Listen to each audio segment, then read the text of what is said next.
Erectile bond का ही अभी तक का जानकारी है। माननीय न्यायालय सुप्रीम कोर्ट को पीएम केयर फंड का भी माननीय प्रधानमंत्री जी से हिसाब मांगना चाहिए।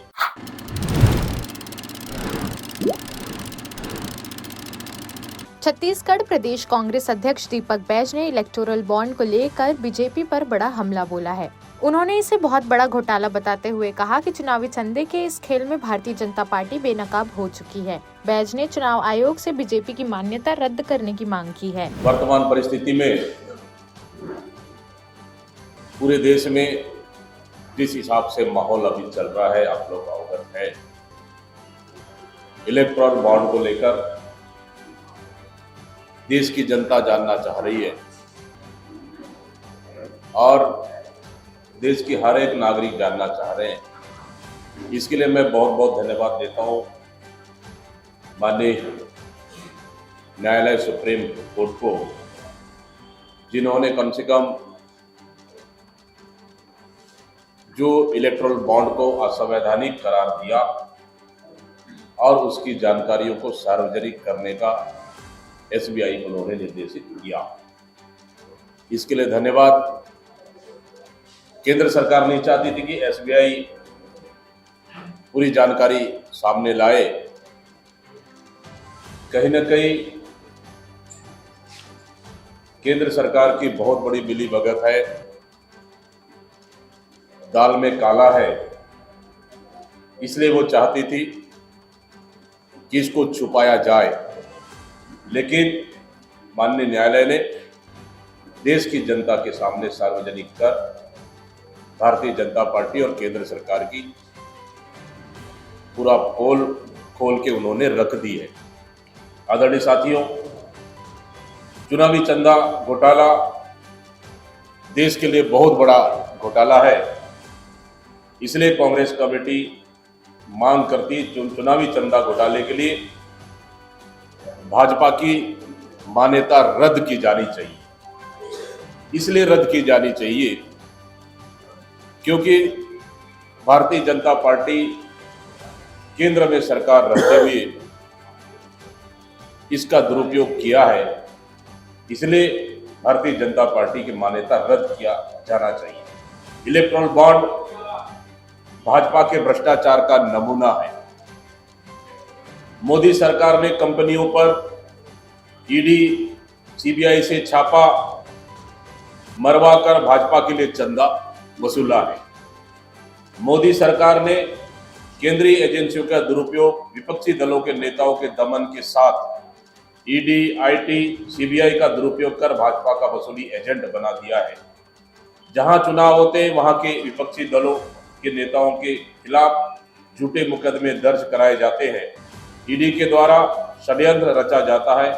पूरे देश में यही स्थिति निर्मित है। ईडी, सीबीआई, आईटी व्यापारिक घरानों, उद्योगपतियों की यहाँ छापा मारती है। उसके बाद भाजपा को चंदा देने दबाव बनाया गया।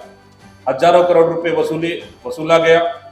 भाजपा प्रायोजित अवैध वसूली का इससे बड़ा उदाहरण पूरी दुनिया में नहीं मिलेगा। सरकार जिसकी लोगों के जान माल के संरक्षण देने की कानूनी जवाबदारी होती है, उसी ने केंद्रीय एजेंसियों के माध्यम से वसूली किया। मोदी सरकार ने ईडी, आईटी, सीबीआई को अपना मोहरा बनाकर देश की संपत्ति को लूटने का इन्होंने काम किया। इलेक्टोरल बॉन्ड से संबंधित जो जानकारी सामने आई है, इससे साफ हो गया इलेक्टोरल बॉन्ड मोदी सरकार द्वारा भाजपा को फायदा पहुंचाने के लिए लाया गया था। यह देश का अब तक का सबसे बड़ा चुनावी चंदा घोटाला है। मोदी सरकार ने व्यवसायिक संस्थानों को केंद्रीय एजेंसियों के माध्यम से डराकर, छापे मारकर, गलत कार्रवाई कर इलेक्टोरल बॉन्ड के माध्यम से वसूली किया है। इलेक्टोरल बॉन्ड के माध्यम से मोदी सरकार ने घूस भी लिया है। जिन कंपनियों ने भाजपा को चुनावी चंदा दिया, उनको हजारों करोड़ रुपए के ठेके बदले में दिए गए। जिन कंपनियों ने भाजपा को चंदा दिया, उनके खिलाफ मनी लॉन्ड्रिंग की कार्रवाई मोदी सरकार ने रुकवा दिया। इलेक्टोरल बॉन्ड से जुड़ी जानकारी सामने आने के बाद यह साफ हो गया कि भाजपा ने अपने आर्थिक लाभ के लिए सारा षड्यंत्र किया है। इसलिए स्टेट बैंक इसको छुपाना चाह रही थी। जो जानकारी सामने आई है उसके अनुसार 1300 से अधिक कंपनियों और व्यक्तियों ने इलेक्टोरल बॉन्ड के रूप में दान किया है। 2019 के बाद से भाजपा को 6000 करोड़ से अधिक का दान मिला है। ऐसी कई कंपनियों के मामले हैं जिन्होंने इलेक्टोरल बॉन्ड दान किया है और इसके तुरंत बाद इन कंपनियों ने मोदी सरकार से बदले में भारी लाभ प्राप्त किया है। मेगा इंजीनियरिंग एंड इंफ्रास्ट्रक्चर ने 800 करोड़ रुपए से अधिक इलेक्टोरल बॉन्ड दिए हैं। अप्रैल 2023 में उन्होंने 140 करोड़ डोनेट किया और ठीक एक महीने बाद डेढ़ महीने बाद उन्हें 14,400 करोड़ रुपए की Thane Borivali tunnel tunnel project मिल गया। जिंदल स्टील एंड पावर ने 7 अक्टूबर 2022 को इलेक्टोरल बॉन्ड में 25 करोड़ रुपए दिए और सिर्फ 3 दिन बाद वह 10 अक्टूबर 2022 को दारे पाल्मा 4/6 कोयला खदान हासिल करने में कामयाब हो गया। भाजपा ने इलेक्टोरल बॉन्ड के माध्यम से हफ्ता वसूली किया। ईडी, सीबीआई, आईटी के माध्यम से किसी कंपनी पर छापा मारो और फिर कंपनी की सुरक्षा के लिए हफ्ता वसूला। शीर्ष 30 चंदा दाताओं में से कम 14 पर छापे मारे गए हैं। इस साल की शुरुआत में एक जांच में पाया गया कि ईडी, सीबीआई, आईटी छापे के बाद कंपनियों को चुनावी ट्रस्टों के माध्यम से भाजपा को दान देने के लिए मजबूर किया गया था। हेटेरो फार्मा और यशोदा अस्पताल जैसी कई कंपनियों ने इलेक्टोरल बॉन्ड के माध्यम से चंदा दिया है। इनकम टैक्स विभाग ने दिसंबर 2023 में शिरडी साई इलेक्ट्रॉनिक्स पर छापा मारा और जनवरी 2024 में उन्होंने इलेक्टोरल बॉन्ड के माध्यम से 40 करोड़ रुपए का दान दिया है। फ्यूचर गेमिंग एंड होटल्स ने 1200 करोड़ रुपए से अधिक का दान दिया है, जो इसे अब तक के आंकड़ों में सबसे बड़ा दान देने वाला बनाता है। आप क्रोनोलॉजी समझिए। 2 अप्रैल 2022 ईडी ने फ्यूचर गेमिंग पर छापा मारा और 5 दिन बाद उन्होंने इलेक्टोरल बॉन्ड में 100 करोड़ रुपए का दान दिया। अक्टूबर 2023 आईटी विभाग ने फ्यूचर पर छापा मारा और उसी महीने उन्होंने इलेक्टोरल बॉन्ड में 65 करोड़ रुपए का दान दिया। इलेक्टोरल बॉन्ड के माध्यम से मोदी सरकार ने रिश्वत लेने का नया तरीका खोजा है। आंकड़ों से एक पैटर्न उभरता है जिसमें केंद्र सरकार से कुछ मदद मिलने के तुरंत बाद कंपनियों ने चुनावी बॉन्ड के माध्यम से एहसान चुकाया। वेदांता को 3 मार्च 2021 को राधिकापुर पश्चिम प्रोजेक्ट कोयला खदान मिला और फिर अप्रैल 2021 में उन्होंने चुनावी बॉन्ड में 25 करोड़ रुपए का दान दिया। मेगा इंजीनियरिंग एंड इंफ्रा को अगस्त 2020 में 4500 करोड़ का जोजिला सुरंग प्रोजेक्ट मिला। फिर अक्टूबर 2020 में उन्होंने इलेक्टोरल बॉन्ड में 20 करोड़ रुपए का दान दिया। मेगा को दिसंबर 2022 में बीकेसी बुलेट ट्रेन स्टेशन का कॉन्ट्रैक्ट मिला और उन्होंने उसी महीने 56 करोड़ रुपए का दान दिया। इलेक्टोरल बॉन्ड घोटाला भाजपा की बदनीयती, भ्रष्टाचार का सबसे बड़ा सबूत है। भाजपा ने ईडी, आईटी, सीबीआई को अपना चंदा वसूली एजेंट बना दिया है। कांग्रेस पार्टी सुप्रीम कोर्ट और चुनाव आयोग से मांग करती है कि इस गदाचरण के लिए भाजपा के मान्यता समाप्त कर उसके चुनाव लड़ने पर प्रतिबंध लगाया जाना चाहिए। आदरणीय साथियों, सिर्फ यही नहीं, जिस तरह से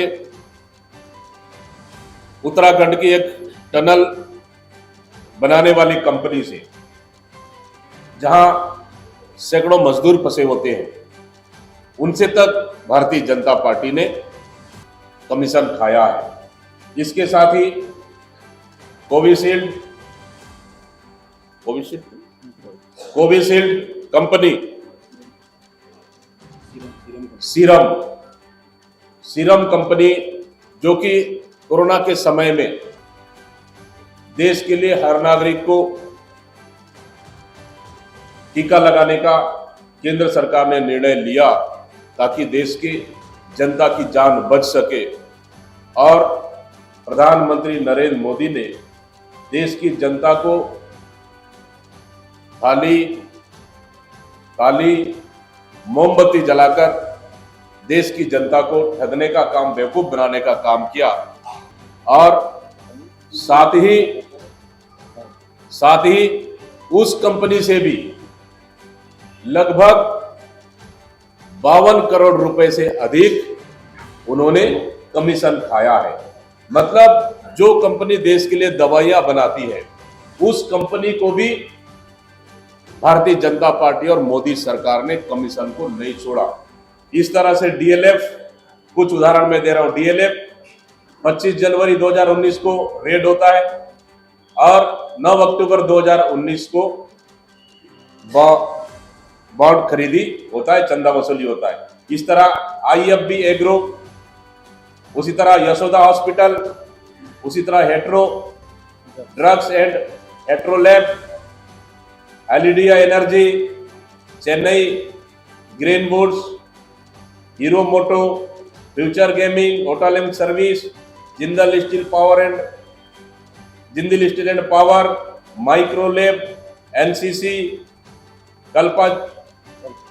कल्पातरु प्रोजेक्ट, डॉक्टर रेड्डी लैब और शिरडी साई इलेक्ट्रिकल। इस तरह से इन कंपनियों पर रेड होता है। रेड होने के बाद भारतीय जनता पार्टी को चंदा दिया जाता है। मतलब आप सोच सकते हैं कि भारतीय जनता पार्टी चंदा वसूली के नाम से